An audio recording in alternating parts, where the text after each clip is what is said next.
जाइछि रत्नभंडार 5 घंटारू अधिक समय रत्नभंडार मध्य काटिछंती अधिकारी माने आ बाहर को आसीबा परे सब सत धरा पड़ जाइछि। गोटी गोटी करी सब सत बखाणी देइछंती जे माने रत्नभंडार मध्य को जाइथिले जे सब मिछ कहानी तयारी होइतिला तार पर्दाफाश होइछि। हेतुवादी माने कहिछंती एहा सेवायत मानकर एक बड़ चाल थिला। लोकंक मनरे भय सृष्टि करबा को चाहुथिले सेवायत माने।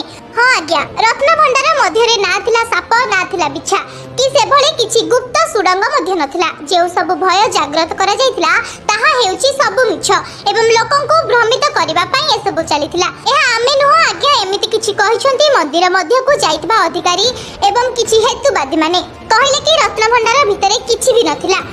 आमे भलरे जाई भलरे फेरिछु। जे सब साप बिछा एवं उभयंकर शब्दर कथा कहा जाउतला सब किछि मिछ थिला। एमिति जदी होइथांता ताहाले आमे केबे बंची नथांतु। जदी देखिबा प्रथम रत्नभंडार घर खोलिबा परे समय होई नथिला सब अलंकार को सिंधुक को स्थानांतर करबा पई।